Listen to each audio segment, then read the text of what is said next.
Yes, nizera ko aho ukomeje kugenda ugira ibihe byiza nk'uko ukomeje kugenda ukurikira amashusho ari kugenda acacara ku mbuga nkoranyambaga. Twagerageje kugira ngo tugukusanyirize urebe uko ibirori byo gusezera ku bukumi bwa Ishimwe Vestine wasezeye ubukumi, dore ko afite ubukwe ku itariki 5 Nyakanga z'umwaka wa 2025. Urumva ko habura iminsi mike, nuko gahunda zimeze uko gukurikira amashusho ni nako tugenda tubaruka by'umwihariko ku bijyanye na gahunda z'ubukwe bwe. Navuga ko rero amakuru kenshi yakomeje kugenda amenyekana mu ntangiriro z'umwaka, ndetse abantu benshi bakibaza se byagenze bite ko tutigeze tumenya itangira ry'urukundo rwe na Idrissa Odraogo, umusore ukomoka mu gihugu cya Burkina Faso. Ishimwe Vestine rero yasezeranye imbere y'amategeko n'umukunzi we Odraogo Idrissa ukomoka mu gihugu cya Burkina Faso ku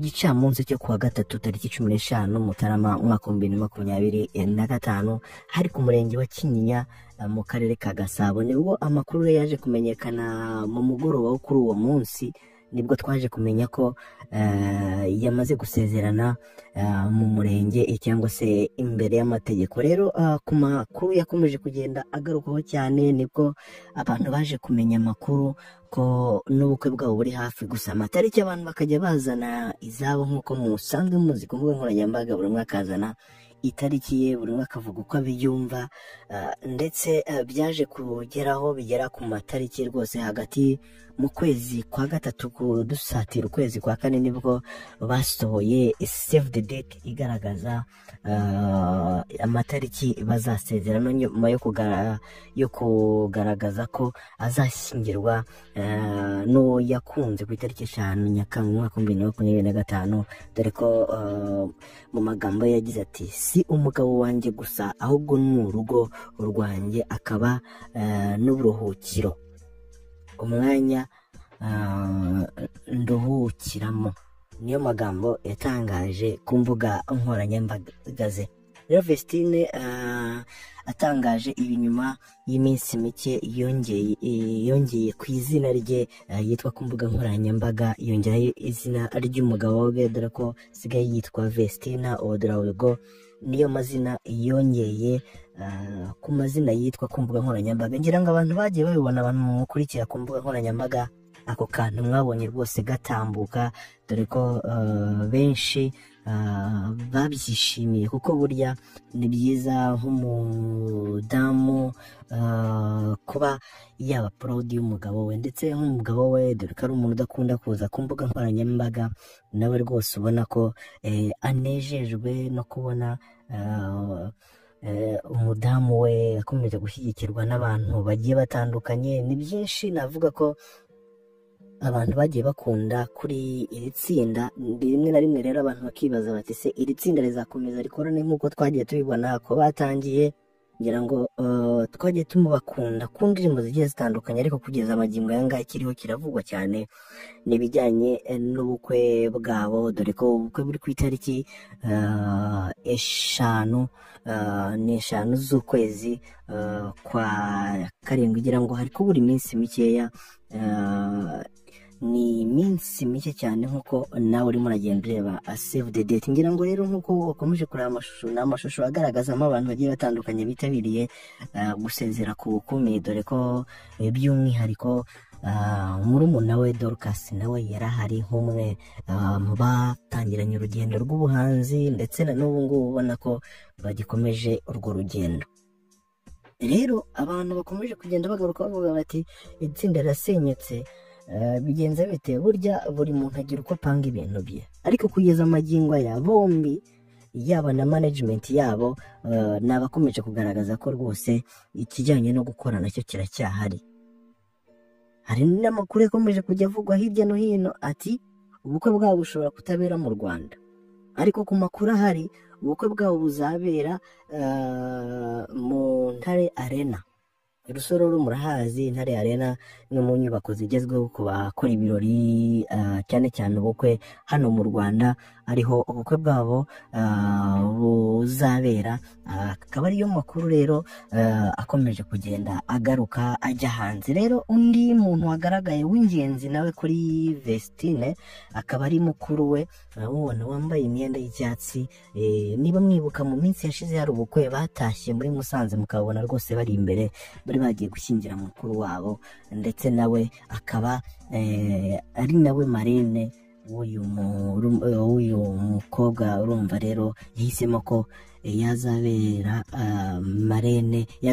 marene. Rero navuga ko ari kimwe mu bintu rero abantu bakomeje kugenda bishimira, kuba yarahisemo ko umuvandimwe w'umukuru ariwe wazamubera marene. Ni kimwe mu bintu rero navuga ko gikunze gutuma ingo zigira ikibazo mu gihe bahisemo nabi abajyanama, kuko tuvuga ko ubundi bano bagaragira abageni akenshi babisaba icyitonderwa, ndetse babisaba kugira ngo abe ari wa muntu wisanzuraho mukaba mwaganira ku kintu, kuko yaba ubukwe kubaka urugo ni ibintu bisaba kugira ngo ufite wa muntu ukugira inama, wa muntu uzi buri kimwe na kimwe, ku buryo aho uraza kugira ikibazo utaraza kugira ipfunwe ryo kuba wamuganiriza. Rero kuba yarahisemo mukuru we ni kimwe mu bintu rero bikomeje kugenda bishimisha abantu bakoresha imbuga nkoranyambaga. Niba ku makomantere ugenda ubona ko ari kimwe mu bintu bagiye bishimira.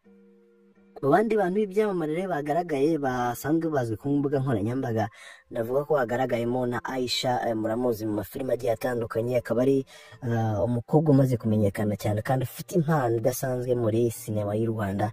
Navuga ko nawe ari umwe mu bitabiriye gusezera ku bukumi bwa Vestine, ubwo ni bridal shower. Navuga ko rero ari kimwe mu bintu bikomeje kugenda binezeza abantu bagiye batandukanye, ariko magingo aya ntabwo abantu navuga ko barakibaza ese iri tsinda ririmo riragana he? Ese tuzongera kubona Vestine na Dorcas nk'uko twabonaga mu myaka itambutse? Ese Vestine yaba agiye kujya kuba muri Burkina Faso? Ese nk'uko byavuzwe agiye kuba hanze, agiye kuba i Burayi nk'uko byavuzwe? Ibyo byose igisubizo cyabyo ni igihe. Abantu ku mbuga nkoranyambaga buri umwe araza akazana verisiyo ye. Hari n'udatinya kuba yaza akaba akamusebya akavuga uko abyumva, bitewe n'uko n'inyungu runaka we mu gusebya umuntu afitemo.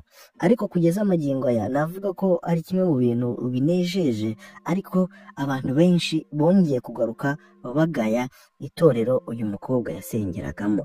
Ari nabyo rero byatumye uyu mukobwa afata inisiyative yo kuba yakomeza ubukwe bwe, ibijyanye n'itorero akaba bishyize ku ruhande.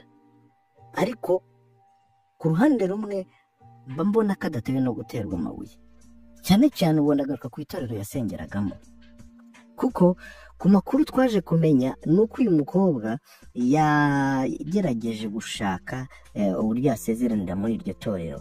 Ubwo ndavuga ADPR. Ageze ku itorero asengeramo, ubwo ni aho asengera, urumva kuko agiye gusezerana n'umunyamahanga, urumva n'umusore utari umunyetorero, barabyanga bamwohereza kuri paruwasi.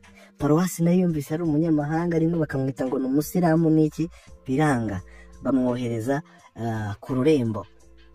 Ubwo rurembo navuga ngo ni nk'urwego, ni nk'intara